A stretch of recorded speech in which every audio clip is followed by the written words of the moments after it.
Hello students, welcome to the online class. और आज की क्लास में हम लोग इलेक्ट्रॉनिक विन्यास समझेंगे। ठीक है, कि कक्षकों में किस तरीके से इलेक्ट्रॉन्स को हम लोग भरते हैं।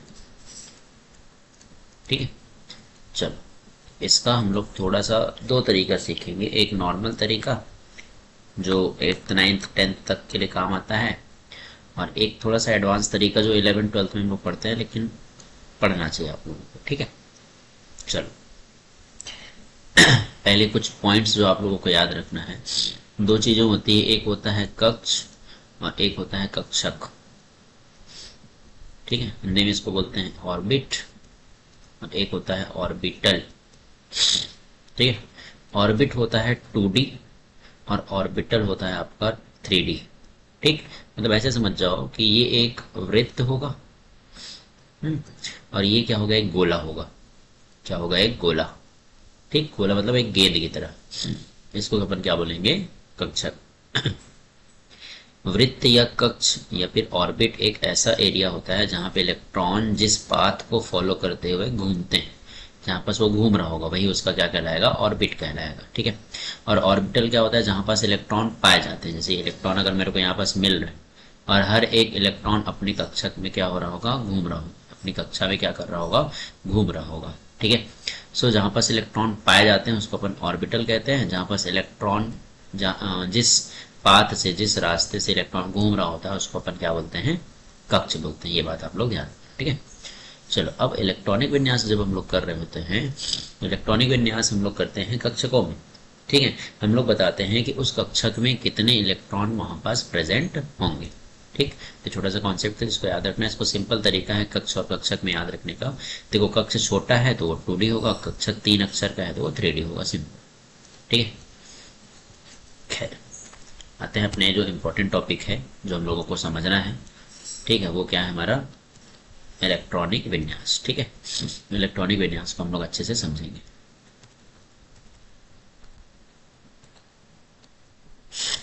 थोड़ा सा और सरका लेता हूँ मैं, थोड़ा सेंटर पे लाते हैं और समझने की कोशिश करते हैं। ठीक है, अच्छे से समझिएगा, बहुत इंपॉर्टेंट क्लास है।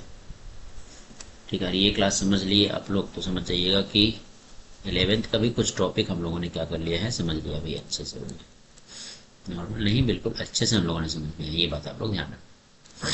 चलो, सो इलेक्ट्रॉनिक विन्यास पहले समझते हैं, एक बेसिक तरीका। फिर थोड़ा सा अपन क्या समझेंगे, एडवांस। कुछ पॉइंट्स जो आप लोगों को याद रखने हैं कि किसी भी कक्षक में, ध्यान रखना, किसी भी कक्षक में मैक्सिमम इलेक्ट्रॉन या अधिकतम इलेक्ट्रॉन कितने हो सकते हैं, तो याद रखना 2n²। कितने रह सकते हैं, 2n²। अब यहाँ पे n क्या है, तो n की वैल्यू होगी 1 2 3 एंड सो ऑन। ठीक है, ये 1 2 3 जो दिख रहा है यही हमारे कक्षकों को शो करता है, कक्षकों की संख्या। ठीक, अब बेसिक मेथड से ही समझो। सबसे पहले कक्षक, अगर मैं n की वैल्यू 1 ले लेता हूँ, मतलब पहला कक्षक है। ठीक है, कौन सा कक्षक हो गया, ये पहला। ठीक है, मैं लिखूंगा नहीं, बस ध्यान रखना, n की वैल्यू 1 है, मतलब वो कौन सा कक्षक हो गया आपका, पहला कक्षक। ठीक है, तो जब n की वैल्यू 1 है तो वहां पास इलेक्ट्रॉनों की संख्या कितनी हो जाएगी, 2 × 1²। मतलब 2 × 1 मतलब कितने हो गए, 2। तो पहले कक्षक में हमारे पास इलेक्ट्रॉनों की संख्या कितनी हो गई भाई, 2। इलेक्ट्रॉनों की संख्या कितनी हो गई हमारे पास, 2। ठीक है, यही जो पहला कक्षक है, इसी को हमारे साइंटिस्ट थे, एक बोर, याद रखना नाम, नील्स बोर। ठीक है, इस नील्स बोर ने इस पहले कक्षक का नाम दे दिया के। क्यों दिया के पता नहीं। ठीक है, ABCD भी दे सकता था, लेकिन के ही दिया हुआ, ये ध्यान रखना। सेकंड, अगर हम n की वैल्यू 2 ले लें, n की वैल्यू क्या ले लें, 2, तो इलेक्ट्रॉन निकालने यहाँ पास कितने हो जाएंगे, 2 गुणित 2 का स्क्वायर, मतलब 2 गुणित 4, मतलब कितने हो गए, 8। n की वैल्यू 3 ले लिया जाए तो इलेक्ट्रॉन कितने हो जाएंगे, 2 गुणित 3 का स्क्वायर, मतलब 2 गुणित 9, मतलब कितने हो गए, 18। ठीक है, n की वैल्यू 4 ले लो तो इलेक्ट्रॉन कितने हो जाएंगे, 2 गुणित 4 का स्क्वायर, मतलब 2 गुणित 16, तो कितने हो जाएंगे, 32। ठीक है, तो इस तरीके से, तो पहला कक्षक को क्या नाम दिया बोर ने, के। सेकेंड कक्षक को नाम दिया उसने एल। थर्ड कक्षक को नाम क्या दिया उसने, एम। और फोर्थ कक्षक को नाम क्या दिया उसने, एन। ऐसी O P and so on इधर आगे बढ़ता जाएगा। ठीक है, तो ये था हमारा क्या, बोर्स के अकॉर्डिंग कितने इलेक्ट्रॉन्स किस कक्षक में भरे जाएंगे। याद रखना, पहले कक्षक में कितने इलेक्ट्रॉन्स हैं, 2। तो अगर हम इलेक्ट्रॉनिक विन्यास करेंगे या इलेक्ट्रॉन को डिस्ट्रीब्यूट करेंगे, इलेक्ट्रॉनिक कन्फिग्रेशन करेंगे, तो उस केस में हमको पता चला कि पहले कक्षक में आप 2 इलेक्ट्रॉन भरोगे, दूसरे कक्षक में आप 8 भरोगे, तीसरे कक्षक में 18 भरोगे और चौथे कक्षक में कितना भरेंगे अपन 32। लेकिन यहाँ पे एक छोटा सा कॉन्सेप्ट या नोट कह सकते हो, तो इलेक्ट्रॉनिक विन्यास का थ्योरम ये कहता है कि आप बाहरी कक्षक में, कौन सी कक्षक में, बाहरी कक्षक में अधिकतम 8 इलेक्ट्रॉन ही भर सकते हो। कितने इलेक्ट्रॉन भर सकते हो? 8। इसको बोलते हैं हम लोग इलेक्ट्रॉन को भरने का अष्टक नियम। कौन सा नियम? अष्टक नियम। ठीक है, ध्यान रखना कौन सा नियम बोलते हैं इसको अपन? अष्टक नियम। ठीक है, समझ आया थोड़ा बहुत? समझते चलिएगा। ठीक है, इजी है, बाकी थोड़ा कॉन्सेप्चुअल है इसलिए याद नहीं रह जाता। ठीक है, तो क्या समझ में आया कि हम लोग जब भी इलेक्ट्रॉन भरेंगे तो लास्ट में कितने इलेक्ट्रॉन होने चाहिए? 8। तो यही जो इलेक्ट्रॉनिक विन्यास मैंने लिखा, तो पहले पे तो 2 रहेगा, ठीक है, दूसरे पे क्या रहेगा? 8। अब था हमारे पास 18, लेकिन इसको हम बांट देंगे। कैसे बांट देंगे? 8 8 2। कैसे होगा मैं समझाऊं, ठीक है। 32 वाला भी ऐसे ही बढ़ जाएगा आपका, 8 8 8 3 24, ठीक है, फिर 2। इस तरीके से ये भी क्या हो जाता है आपका? डिवाइड हो जाता है। फिर 32 तक हम लोगों को जाने की जरूरत नहीं पड़ेगी, मैं एक दूसरा वे समझाऊंगा जहां से आप लोगों को और अच्छे से सारी चीजें समझ में आएंगी। ठीक है, चलो, तो ये चीज आप लोग थोड़ा सा ध्यान रखना। ठीक, तो कुल मिला के बात ये हुआ कि किसी भी इलेक्ट्रॉनिक विन्यास में हम लोग लास्ट इलेक्ट्रॉन जब भी भरेंगे तो उसमें कितने इलेक्ट्रॉन आप भर रहे होंगे? 8। ये बात आप लोग याद रखना। इसको कौन सा नियम बोलते हैं अपन? अष्टक नियम। ठीक, चलो, तो ये हो गया अभी। अब मैं एक एग्जांपल से समझाता हूँ। देखो, जब भी आप इलेक्ट्रॉन भरोगे तो इसको याद रखो आप लोग अच्छे से। ठीक है, चलिए देखिएगा। सपोज हमारे पास एक एलिमेंट है हाइड्रोजन, जिसका एटॉमिक नंबर 1 है, मतलब इलेक्ट्रॉन भी कितने हैं इसके पास? 1। हम लोग पहले कक्षक में भर सकते हैं 2, लेकिन हमारे पास इलेक्ट्रॉन कितने हैं? 1। तो कौन से सेल में भराएगा? आपके के सेल में, के कक्षक। ठीक है, हीलियम, हीलियम का एटॉमिक नंबर कितना होता है? 2। तो हमारे पास पहले कक्षक में कितने इलेक्ट्रॉन है? 2। तो हम लोग यहाँ पे 2 पूरा पूरा भर देंगे। ये भी कौन से सेल में भराएगा? के। अब आ जाओ लिथियम, लिथियम के पास कितने इलेक्ट्रॉन है? 3। तो पहले सेल में आप भर सकते हो 2, तो दूसरे में कितना चला जाएगा? 1। तो ये के में भराएगा और ये किस में भरा जाएगा? एल। एल कक्षक में हम टोटल कितने भर सकते हैं? देख सकते हो आप, 8 भर सकते हो। ठीक है, लेकिन लिथियम के पास केवल कितने इलेक्ट्रॉन बचे थे दूसरे कक्षक के लिए? 1, इसलिए 1 ही भराएगा। इसलिए कितना भराएगा वहां पे? 1 ही आपका भराएगा। ठीक है, चलो अगला देखो, कुछ और एग्जाम्पल देखते हैं। थोड़ा लंबा लेता हूँ, ठीक है भाई। चलो तीसरा एग्जांपल मैं ले लेता हूँ यहाँ पे। कार्बन, कार्बन का एटॉमिक नंबर होता है 6। तो पहले कक्षक में आप कितना भर सकते हो? 2, क्योंकि पहले कक्षक में मैक्सिमम इलेक्ट्रॉन हम 2 भर सकते हैं। दूसरे में कितने भर सकते हो? 8, लेकिन हमारे पास बचा कितना? देखो 6 में से 2 चला गया, तो कितना बचा हमारे पास? 4। तो दूसरे कक्षक में आप कितना भरोगे? 4, ना कि 8। ठीक है, चलो एक और एग्जाम्पल ले लेते हैं। जैसे नियॉन ले लिया मैं, एटॉमिक नंबर कितना होता है? 10। तो पहले कक्षक में आपने भर दिया 2, दूसरे में कितना भर सकता हूं मैं? 8, क्योंकि 10 में से 2 जाएगा तो कितना बचेगा मेरे पास? 8, और दूसरे में भी मैं 8 ही भर सकता हूं। इसलिए नियॉन का इलेक्ट्रॉनिक कन्फिग्रेशन क्या हो जाएगा? 2 और 8। ये के सेल, ये एल सेल, के एल।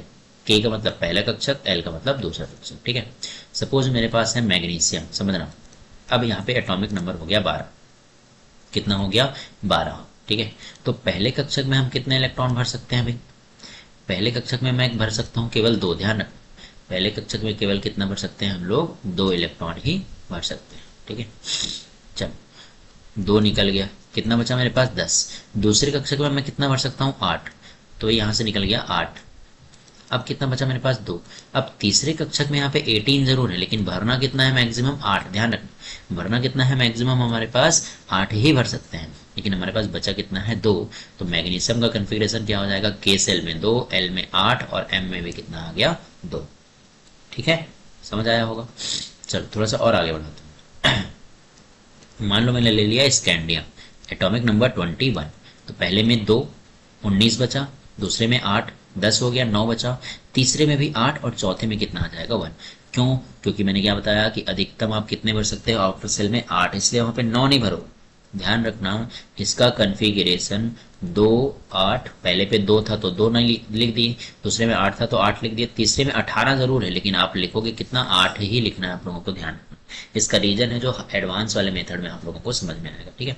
और उसके बाद क्या आ जाएगा यहाँ पे 1, ठीक। तो इस तरीके से मतलब यहाँ पे 9 नहीं भरना है, ये 1 को हटा के यहाँ पे 9 भर दिया, ऐसा नहीं, ठीक है, वो रॉन्ग हो जाएगा। तो यहाँ पास हमारे पास कितने हो जाएंगे, यहाँ पास 2 8 8 1, ठीक है। चलो एक सिंपल सी और चीज यहीं पास हम लोग देख लेते हैं, जिसको अपन बोलते हैं संयोजकता। क्या बोलते हैं अपन, संयोजकता, ठीक है। रुक जा, थोड़ा सा हैंग हो रहा है क्या। चल थोड़ा सा यहीं पास चीजें देखते हैं हम लोग, क्या संयोजकता, इसको थोड़ा सा छोटा करते हैं, हो जाएगा तो चलिए देखते चलिएगा ना। इसी में हम लोग देखते हैं संयोजकता, ठीक है। तो जब भी हम लोग किसी भी इलेक्ट्रॉन का किसी भी एटम का इलेक्ट्रॉनिक विन्यास करते हैं, तो जितने इलेक्ट्रॉन्स, ठीक है, इसको अलग से अपन देख लेते हैं।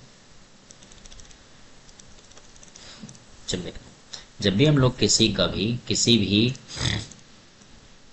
एलिमेंट का अगर हम कॉन्फ़िगरेशन करते हैं, ठीक, किसी का भी इलेक्ट्रॉनिक विन्यास करते हैं, तो इलेक्ट्रॉनिक विन्यास करने से जितने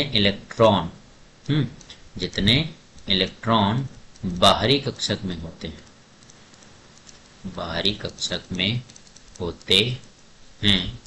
वही उस परमाणु की क्या कहलाएगी, संयोजकता।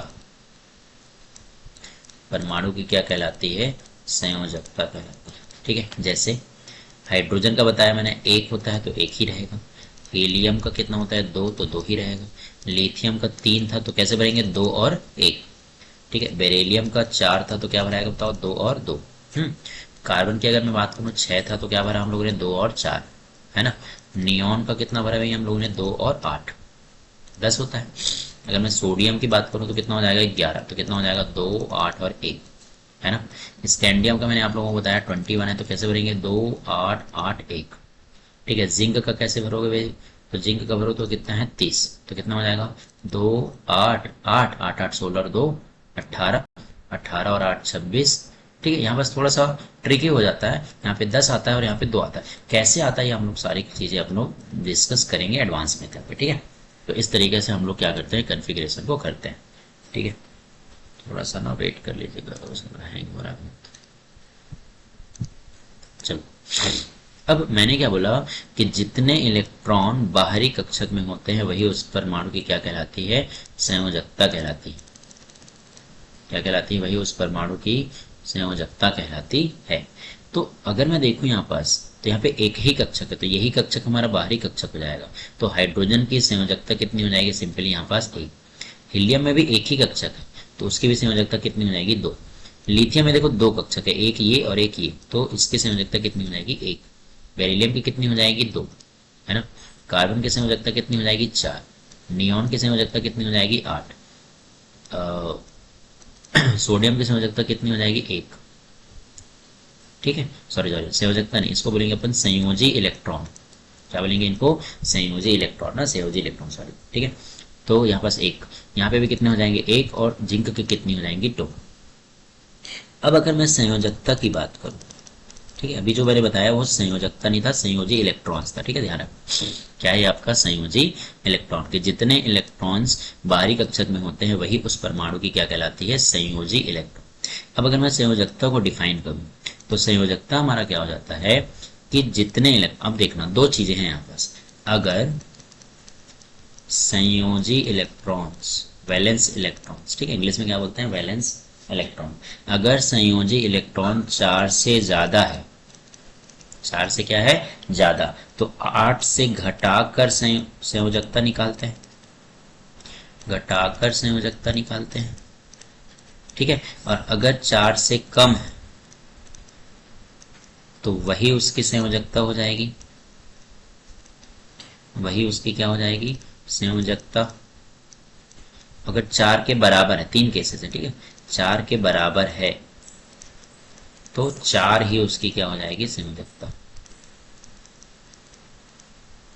ठीक। 3 केसेस है, ध्यान से देखना, अभी मैं एग्जांपल से समझा देता हूँ। पहला केस देखो, पहला केस बोला है कि 4 से अगर ज्यादा है तो 8 से घटाकर उसकी संयोजकता निकालते हैं। तो देखो 4 से ज्यादा किसके संयोजी इलेक्ट्रॉन्स, इसमें 1 है, 2 1 2, यहाँ पे 4 है, यहाँ पे देखो 8 है। तो अगर मैं नियॉन की संयोजकता जानना चाहता हूँ तो मैं 8 से घटा दूंगा, तो 8 में से 8 जाएगा तो क्या बचेगा 0। तो नियॉन की संयोजकता कितनी हो जाएगी गाइस 0। ठीक है, अगर 4 से कम है तो वही उसकी संयोजकता, मतलब देखो हाइड्रोजन के पास 1 है तो 1 ही इसकी संयोजकता हो जाएगी। हीलियम की कितनी हो जाएगी 2, लिथियम की कितनी हो जाएगी 1, लिथियम की कितनी हो जाएगी 1 ना भाई, कैसे हैंग हो रहा है। लिथियम की कितनी हो जाएगी 1, बेरिलियम की कितनी हो जाएगी 2। कार्बन का देखो 4 है तो 4 वाले केस में क्या होता है वही उसकी संयोजकता हो जाती है, मतलब 4 ही इसकी संयोजकता हो जाएगी। सोडियम के केस में देखो आउटर में 1 है, 4 से कम है तो यही इसकी संयोजकता हो जाएगी। स्कैंडियम के केस में भी 1 है तो यही इसकी संयोजकता। जिंक के केस में 2 है तो 2 ही इसकी क्या हो जाएगी संयोजकता हो जाएगी। ठीक है, आई होप आप लोगों को समझ में आएगा। कुछ और एग्जाम्पल मैं देता हूँ तो और आप लोगों को क्लियर होगा। ठीक है, चलो ये 3 पॉइंट्स को आप लोगों को ध्यान रखना है कि किस केस में संयोजकता हम लोग क्या लेते हैं। ठीक है, चलो कुछ एग्जांपल्स और लेता हूँ। जैसे नाइट्रोजन एटॉमिक नंबर कितना होता है 7। ठीक है, तो क्या बनेगा बताओ 2 और 5 कन्फिगरेशन बनेंगे। ऑक्सीजन क्या होता है 8, तो क्या बनेगा 2 और 6 बनेगा, है ना। फ्लोरीन क्या बनेगा 2 और 7, क्योंकि इसका 9 होता है भाई। नियॉन बता दिया मैंने। आर्गन ले लेते हैं, चलो 18, तो क्या बनेगा इसका 2, पहले में 2 भरा आता है, दूसरे में 8, तीसरे में भी क्या आ जाएगा 8। ठीक है, यहीं पास ले लो आप मैग्नीशियम 12, तो क्या बनेगा बताओ 2 8 2 बनेगा। एल्यूमिनियम ले लो 13, क्या बनेगा इसका 2 8, फिर 3 बचा हमारे पास। ठीक है, सिलिकॉन ले लो, सिलिकॉन का कितना हो जाएगा 14, तो क्या बनेगा बचाओ पहले में 2 भरा 12 बचा, दूसरे में 8 भरा 2 बचा, तो यहाँ पे 2 आ जाएगा। 8 2 10 और 4 आ जाएगा, है ना। फास्फोरस ले लो, सल्फर ले लो, चलो सल्फर का कितना होता है 16, तो 2 8 फिर कितना आ जाएगा 6। फटाफट से इनकी संयोजकता हम लोग पता करते हैं। ठीक है, तो पहले तो संयोजी इलेक्ट्रॉन्स देखो, तो यहाँ पे संयोजी इलेक्ट्रॉन्स कितने हैं 5, यहाँ पे संयोजी इलेक्ट्रॉन्स कितने हैं हमारे पास 6, यहाँ पे संयोजी इलेक्ट्रॉन हमारे पास कितने हैं 7, यहाँ पे संयोजी इलेक्ट्रॉन्स कितने हैं 8, यहाँ पे संयोजी इलेक्ट्रॉन्स कितने हैं 2, यहाँ पे संयोजी इलेक्ट्रॉन्स कितने हैं 3, है ना। यहाँ पे कितने हैं 4, यहाँ पे कितने हैं 6, है ना। 7 8 था, यहाँ पे 5 था और यहाँ पे कितना था 6। थोड़ा सा हैंग हो रहा है आज, है ना। चल, तो मैंने क्या बताया कि अगर 4 से ज्यादा है तो 8 से घटाकर उसकी संयोजकता, 4 से ज्यादा है 8 से घटा दो, 8 में से 5 गया 3, तो नाइट्रोजन की संयोजकता कितनी आ गई 3। यहाँ पे भी 8 से ज्यादा है, 8 से 6 घटा दो तो कितना बचेगा 2, 2 संयोजकता हो जाएगी। फ्लोरीन की देखो यहाँ पे 7 इलेक्ट्रॉन है ना, तो 8 से घटा दो तो कितना बचेगा 1। आर्गन के पास 8 है तो 8 में से 8 घटा दिए तो क्या आ गया 0। मैग्नीशियम, मैग्नीशियम के पास 2 इलेक्ट्रॉन है तो 4 से क्या हो गया ये कम, तो कम हो गया तो वही उसकी संयोजकता, तो इसकी कितनी हो जाएगी 2। एल्यूमिनियम की 3, सिलिकॉन की क्या हो जाएगी 4, और सल्फर की 4 से ज्यादा है तो फिर से 2, 8 से घटा दोगे तो कितना आ जाएगा 2। तो ये इनकी क्या हो जाएगी संयोजकता। अब एक चीज और याद रखना, जिनकी संयोजकता 8 से घटाकर निकाली जा रही है, निकाली जा रही है, इसका मतलब क्या होगा, तो इसका मतलब यह है कि इन परमाणुओं को उतने इलेक्ट्रॉन्स चाहिए, है ना,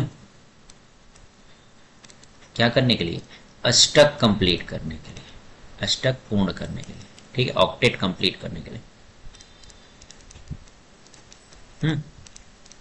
समझ आ रहा, उतने इलेक्ट्रॉन्स की नीड है उन लोगों को, इलेक्ट्रॉन मतलब उस एटम्स को उतने इलेक्ट्रॉन की नीड है ताकि वो अपना अष्टक या ऑक्टेट क्या कर सके, कंप्लीट कर सके। जैसे एक एग्जांपल से समझो, ठीक है, तो वो क्या करेंगे, तो वे परमाणु हमेशा संतुष्ट होने के लिए, संतुष्ट होने का मतलब क्या, अष्टक कंप्लीट करने के लिए, अष्टक पूर्ण करने के लिए ऋण आयन बनाएंगे। क्या बनाएंगे, ऋण आयन बनाएंगे। ठीक, एग्जाम्पल से समझो इसको भी फिर से।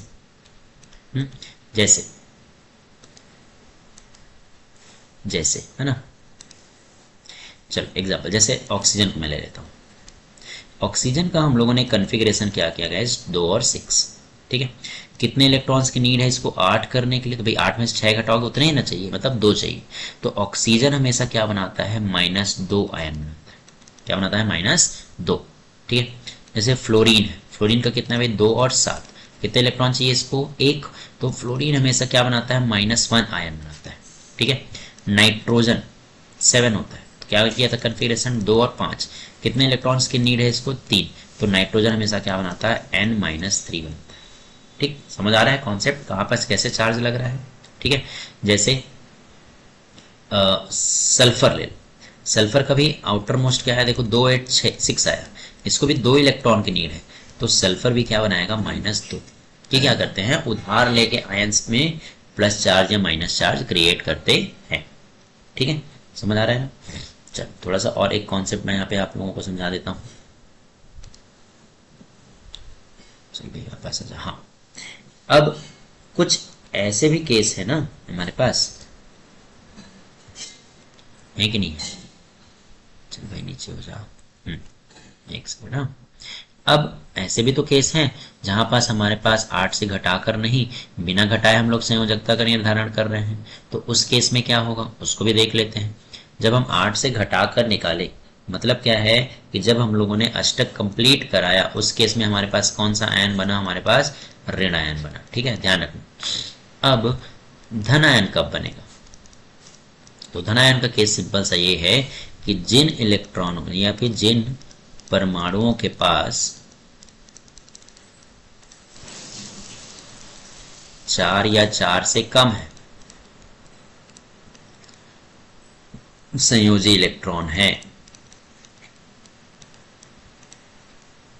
वे परमाणु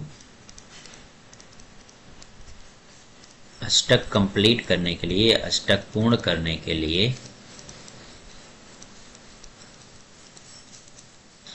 अपने संयोजी इलेक्ट्रॉन ना सेम संयोजी इलेक्ट्रॉन का त्याग कर देते हैं।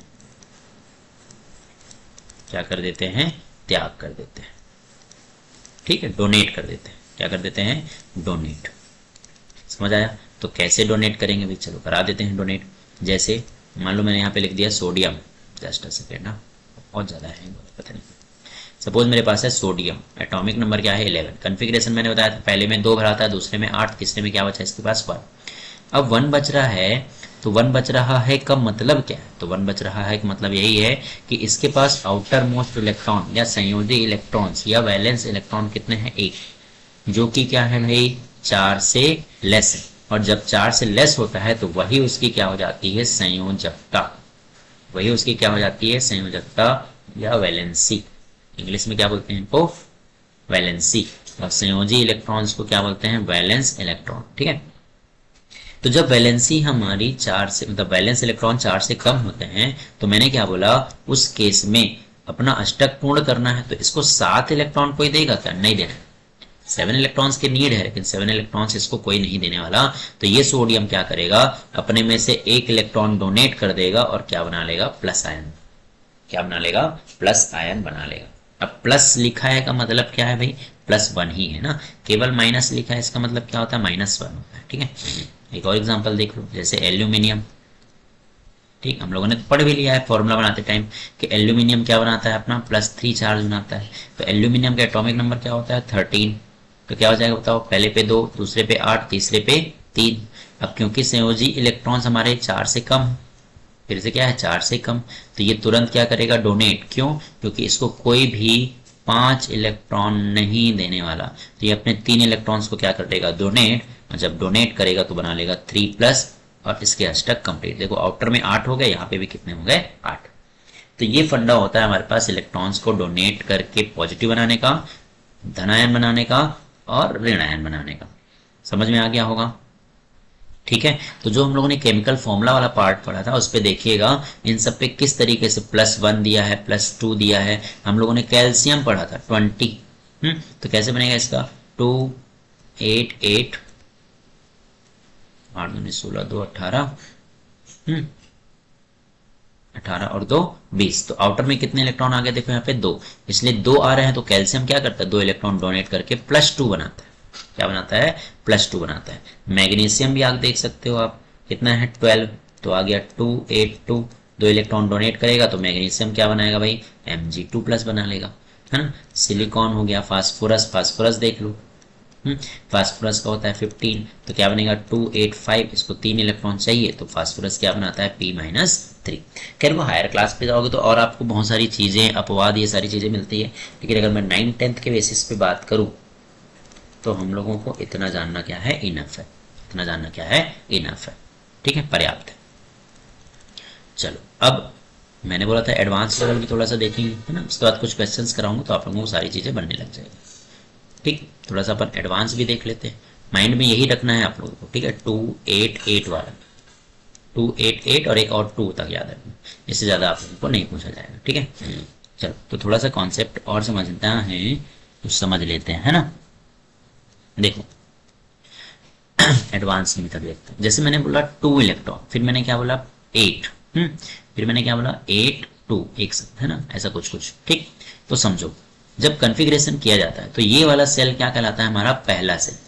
कौन सा कहलाता है, पहला। अब 4 चीज याद रखना ना बहुत अच्छे से, एक सेल होता है S, फिर होता है P, फिर होता है D, फिर होता है F। S में हम 2 इलेक्ट्रॉन भर सकते हैं, P में हम 6 इलेक्ट्रॉन भर सकते हैं, D में 10 और F में 14। खैर हमको अभी F तक नहीं जाना है, हमको D तक कॉन्सेप्ट पे फोकस करना है, ठीक है। मैं ज़्यादा हायर लेवल पे नहीं जाऊंगा, बस हमारे काम की चीज़ें थोड़ा सा अपने यहाँ पे डिस्कस करने वाले हैं, ठीक है। चलो थोड़ा सा हैंग भी हो रहा है भाई ना, तो थोड़ा सा एडजस्ट आपको वो करना है, बीच बीच में पता नहीं क्या हो जा रहा है। चलो सो S पे कितना भर सकते हैं 2, P में 6 और D में कितना 10। अब जो पहला सेल है उसमें कितने इलेक्ट्रॉन भर सकते हो आप, 2। पहला सेल में कितने हैं 2, तो मैं इसको पहला सेल है इसलिए लिख देता हूँ 1 और केवल क्या लिख देता हूँ S में कितने इलेक्ट्रॉन भर सकते हो 2, तो मैंने लिख दिया 1s2। ठीक, ध्यान से देखना 8 है तो इसमें S में अगर मैं 2 भर दूं और P में कितना भर दूं 6, तो 6 और 2 8 ही तो हो जाएगा, कितना हो जाएगा 8। तो मैं इसको लिख देता हूँ, सेकेंड सेल था इसलिए 2, फिर 2s2 और लिख देता हूँ 2p6। ठीक है, तीसरा सेल में रहता है 3s2, फिर आ जाता है आपका 3p6, देखो ये 8 हो गया, और फिर क्या लिखा है मैंने 2, तो याद रखना 4s में कितना हो जाता है 2। ठीक, यहाँ पे 3d भी होता है, लेकिन अभी हम उस कॉन्सेप्ट पे नहीं जाएंगे, हम लोगों को 20 तक का काम है। ठीक, समझना मेरी बात, या फिर याद रखना है तो थोड़ा सा और रख लो कि इसके बाद 3d में कितना भर आता है 10। ठीक, ये सीक्वेंस हम लोगों को याद रखना है। ठीक, पहला सेल में 2 भरते हैं इसलिए 1s2, दूसरे में 8 भरते हैं मतलब 2 और 6 में बढ़ जाएगा तो 2 और 6 लिख दिया। ठीक है, अब यहाँ पे कुछ एग्जांपल्स मैं आप लोगों को देता हूँ तो आप लोगों को क्लियर हो जाएगा। जैसे सोडियम से ले लेते हैं, सोडियम का एटॉमिक नंबर मैंने बताया 11, मैंने वो किया था क्या 281, अगर याद होगा पिछला मेथड, है ना।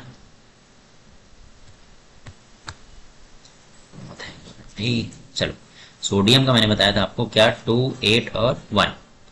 अब यहां पास देखो ध्यान से, ठीक है, अगर हम देखें तो यहाँ पे कॉन्फ़िगरेशन 2 के लिए क्या हो रहा है बताओ 1s2, क्या हो रहा है 1s2। ठीक है, 8 के लिए क्या हो रहा है बताओ 2s2 और 2p6, तो 2s2 और क्या लिख दोगे आप 2p6। काट दो अभी। ठीक है, सेकेंड सेल के लिए क्या हो जाएगा 2s2 और 2p6। अब थर्ड सेल हमारा क्या आएगा 3s आने वाला है ना, पहले क्या आने वाला है 3s, लेकिन मेरे पास इलेक्ट्रॉन कितने बचे हैं 1, तो यहाँ पे क्या हो जाएगा 3s1। बस यही आप लोगों को सीखना है, ये हमेशा काम आता है। ठीक है, अभी भी हमारा आउटर सेल यही रहेगा, देखो थर्ड वाला बाहर सेल होगा।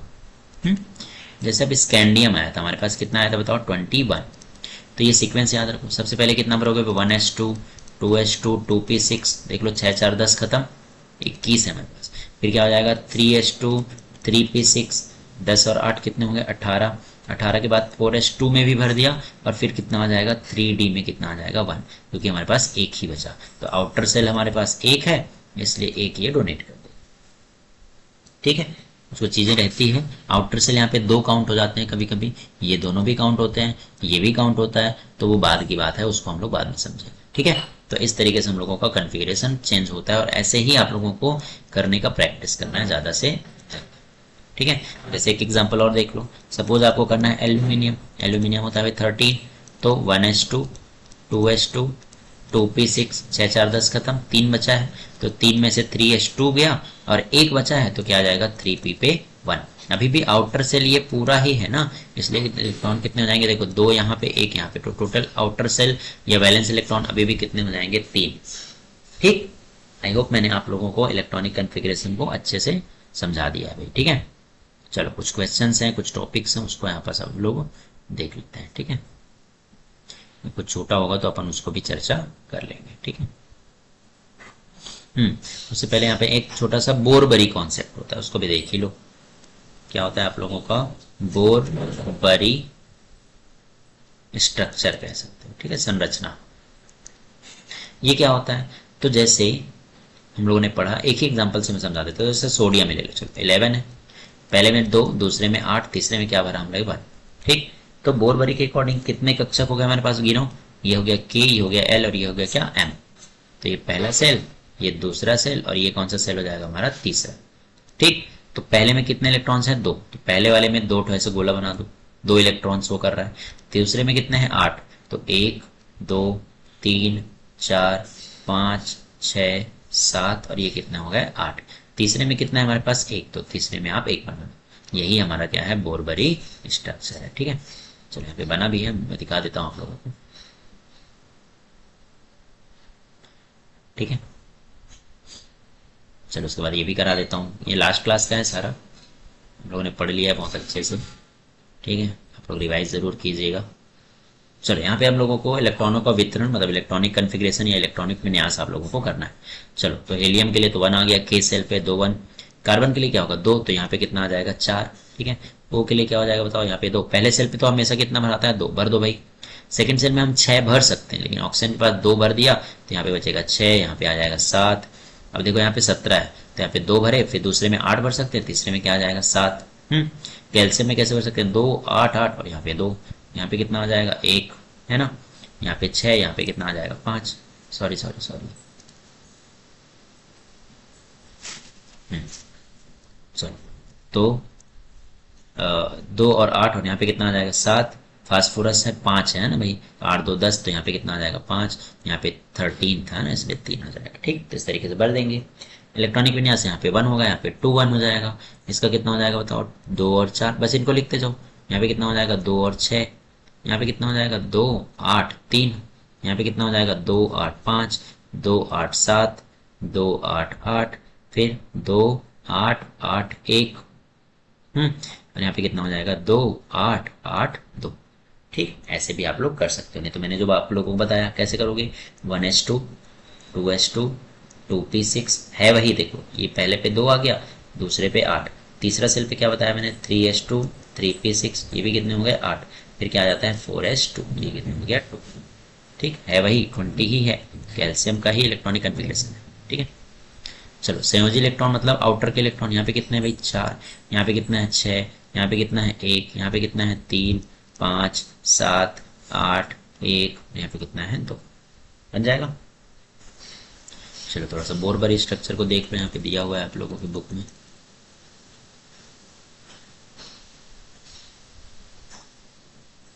ये है आप लोगों का बोरबरी स्ट्रक्चर। ठीक है, बोरबरी योजना या इलेक्ट्रॉनों का वितरण।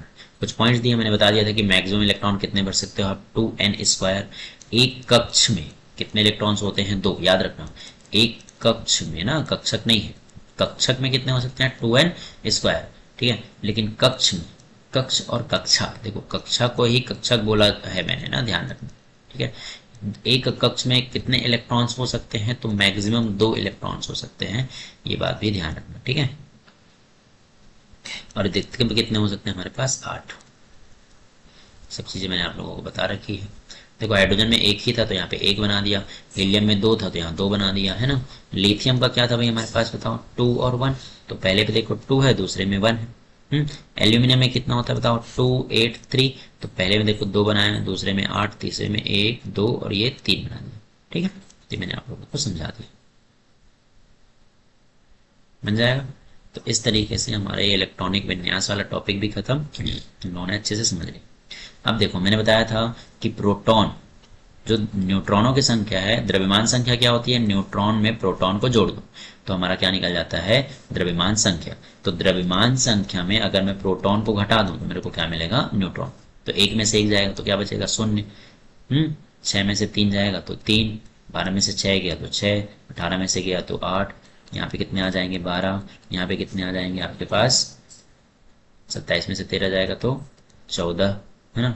यहाँ पे कितना आ जाएगा 16, 18, 22, 29 में से गया तो 20, और यहाँ पे भी कितना आ जाएगा 20। इस तरीके से आप न्यूट्रॉनों की संख्या भी क्या कर सकते हो और निकाल सकते हो। ठीक है, एक छोटा सा क्वेश्चन अगर मैं यहाँ पे दूं आप लोगों को, ठीक, अगर मैं पूछूं या समझाऊं सीधा सीधा कि सोडियम दे रखा है, एटॉमिक नंबर 11, मास नंबर कितना दे दिया है 23। आपको पूछ लिया क्वेश्चन में सिंपल सा कि भाई neutron, proton, electron, atomic mass और एटॉमिक नंबर बताओ, तो बता सकते हैं, है ना, क्योंकि कोई भी चार्ज नहीं है इसलिए इलेक्ट्रॉन और प्रोटॉन दोनों क्या हो जाएंगे, सेम। और जो कि एटॉमिक नंबर, मास कितना दे दिया है 23, 23 में से 11 घटा दो तो 12 हमारा क्या आ जाएगा, एटॉमिक मास।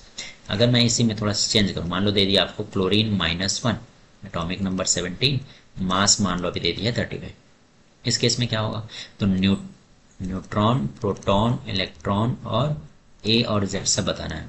तो ए उतना ही रहेगा जितना है 35 दिया है, जेड भी उतना ही रहेगा जितना दिया है। अब 17, जितना एटॉमिक नंबर उतना क्या होता है, प्रोटॉन, तो 17 हो गया। लेकिन इलेक्ट्रॉन इस बार 17 नहीं होगा क्योंकि ये -1 दे रखा है, मतलब एक इलेक्ट्रॉन इसने लिया है, तो इलेक्ट्रॉनों की संख्या इस बार कितनी हो जाएगी, 18। न्यूट्रॉन कैसे निकालोगे, तो फिर से A-Z कर दो तो कितना आ जाएगा, 8। ठीक है, इस तरीके से सारे क्वेश्चंस आप लोग बनाइएगा, प्रैक्टिस कीजिए, प्रीवियस ईयर लगाइए अगर आप लोगों को मिल रहा है। ऐसे में लास्ट में जब हमारा टाइम टेबल आ जाएगा, जब एग्जाम का टाइम टेबल आ जाएगा तो हम लोग जरूर वहाँ पर कुछ क्वेश्चन जो हैं लगाएंगे। ठीक है, मॉक टेस्ट वगैरह सारी चीज़ें हम लोग करेंगे। ओके, क्वेश्चंस मैंने आप लोगों को लास्ट क्लास में सारे करा दिए थे, है ना, कोई रह गया था क्या,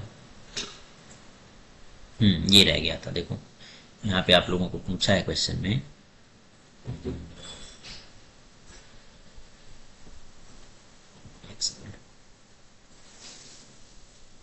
लास्ट में न्यूट्रॉन प्रोटॉन निकालने के लिए बोला है, उसको देखते हैं। ठीक है,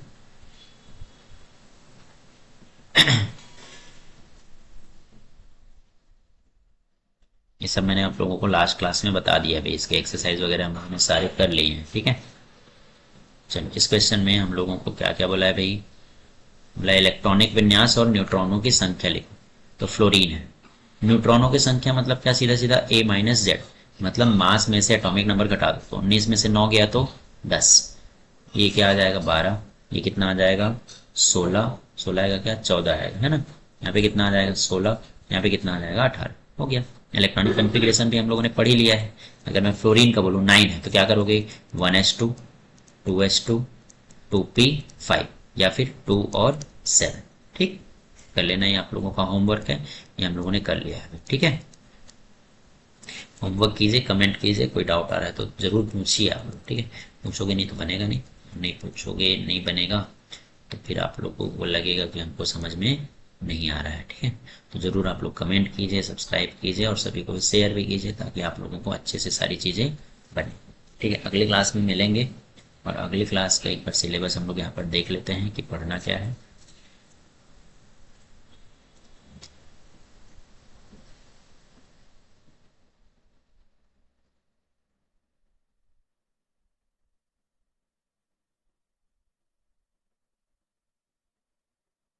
चलो, तो हमारा परमाणु संरचना हो गया। अगली क्लास में हम लोग जो है रासायनिक आबंधन पढ़ेंगे।